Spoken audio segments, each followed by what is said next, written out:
Bonjour, nous vous proposons une vidéo sur la gestion des voies aériennes d'un patient en isolement air et contact, comme c'est par exemple recommandé en ce moment au cours de la prise en charge d'un patient en détresse respiratoire aiguë, secondaire à une infection possible ou confirmée au nouveau coronavirus SARS-CoV-2, maladie encore appelée Covid-19. Alors, les propositions de prise en charge émises dans cette vidéo sont issues d'une concertation entre centres experts et de référence au début du mois de mars 2020. Elles ne correspondent pas à des recommandations officielles à proprement parler et pourront bien entendu faire l'objet de modifications.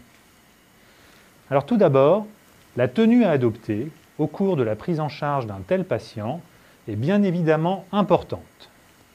Nous portons une surblouse étanche, des gants de soins non stériles, un masque FFP2, des lunettes de protection et une charlotte.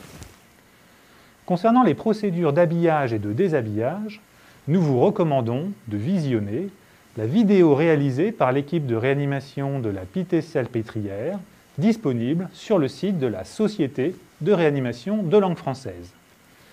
Vous pouvez également consulter celle publiée par l'équipe de réanimation de l'hôpital Bichat dans la revue Intensive Care Medicine, dont la référence s'affiche actuellement à l'écran. Alors, un mot d'environnement, la prise en charge doit avoir lieu au mieux dans une chambre en pression négative ou à défaut avec une ventilation suffisante. Alors chez un patient en isolement air et contact, la prise en charge symptomatique de la défaillance respiratoire poursuit le double objectif de délivrer les meilleurs soins possibles aux patients tout en protégeant le personnel soignant du risque de contamination. Au cours de la prise en charge non invasive, il est ainsi préférable d'utiliser le débit d'oxygène minimal efficace afin de limiter la mise en suspension du virus. L'oxygénothérapie à haut débit nasal pourrait faire courir le risque d'une aérosolisation plus importante du virus. Pour les mêmes raisons, la ventilation non invasive doit être réservée à ces indications reconnues, comme la décompensation de BPCO ou l'œdème aigu du poumon cardiogénique. Rappelons que la pneumonie virale ne fait pas partie des indications reconnues de la VNI si elle n'est pas associée à une décompensation de pathologies chroniques, respiratoires ou cardiaques. Alors si le patient nécessite le recours à la ventilation invasive, voici ce que nous vous proposons. Tout d'abord, il faut préparer l'intubation, c'est-à-dire préparer l'ensemble du matériel d'intubation avant d'entrer dans la chambre. Pour ce faire, il est recommandé d'utiliser une checklist. Pour humidifier les gaz, préférez le filtre échangeur de chaleur et d'humidité à l'humidificateur chauffant. Mettre aussi un filtre échangeur de chaleur et d'humidité sur le bas-vu. Équiper le ventilateur de filtres anti-infectieux au niveau des valves inspiratoires et expiratoires.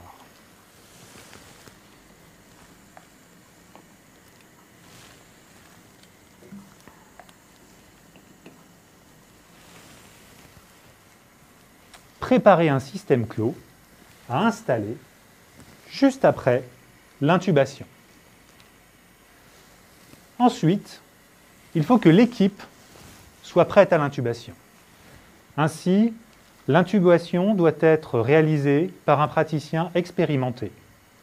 Afin de diminuer le nombre de personnels exposés, seuls les personnels indispensables à la procédure sont présents dans la chambre. Le rôle de chacun sont définis en amont. Pendant la procédure, les membres de l'équipe veillent à communiquer entre eux de la manière la plus claire possible et se surveillent mutuellement afin de détecter tout risque de contamination. Maintenant, concernant la préoxygénation, si le patient est très hypoxémique, il peut être bénéfique de sécuriser la procédure au moyen d'une préoxygénation par ventilation non invasive. Si vous décidez de faire ainsi, nous vous conseillons d'observer certaines précautions, car la ventilation non invasive expose à un risque plus élevé de contamination des soignants.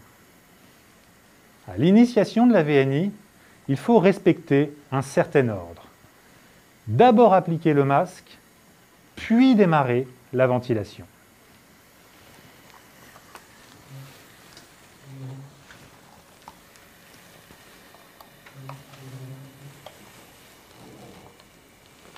OK pour la ventilation.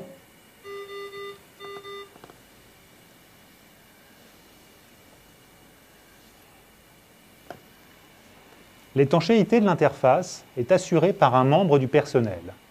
Par exemple, celui qui va intuber, qui maintient le masque correctement positionné avec ses mains. Le ventilateur est réglé de la manière suivante. La FiO2 est à 100%. Les pressions d'insufflation sont modérées afin d'éviter le risque de fuite. Par exemple, une PEP à 5 cm d'eau et une pression d'aide inspiratoire à 10 cm d'eau. Il est inutile d'enclencher le mode VNI. Rappelons que 3 à 5 minutes de préoxygénation sont suffisantes. Peux-tu induire le patient, s'il te plaît ?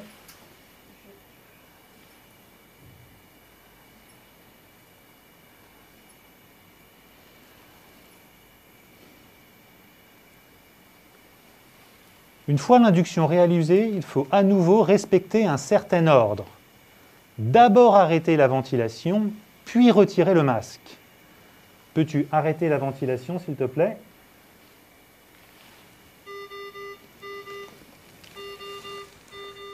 Après l'induction, il faut éviter de ventiler au bas-vu, sauf bien entendu si le patient désature au cours d'une intubation difficile. Pour l'intubation, il est intéressant d'utiliser un vidéo-laryngoscope, au mieux jetable, afin de ne pas trop rapprocher son visage des voies aériennes du patient.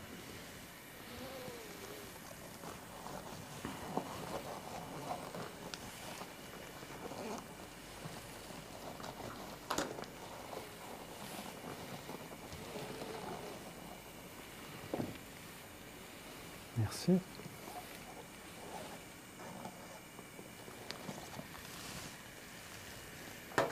Ce type de matériel doit cependant être utilisé par des opérateurs correctement formés à son usage.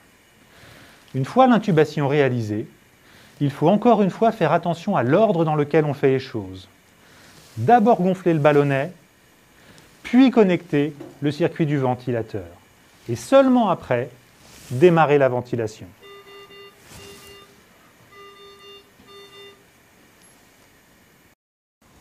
Après l'intubation, nous vous proposons les règles suivantes.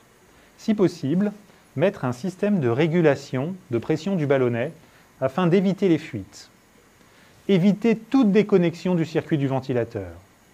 Si une déconnexion est inévitable, il faut d'abord arrêter la ventilation, ensuite déconnecter le ventilateur, puis rétablir la connexion avant de redémarrer la ventilation.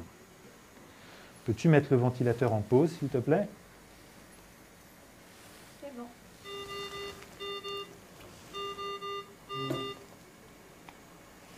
Peux-tu redémarrer la ventilation? Si le patient est très hypoxémique, il peut être commode de réaliser une pause téléexpiratoire pour arrêter temporairement la ventilation. Peux-tu réaliser une pause téléexpiratoire de 15 secondes, s'il te plaît?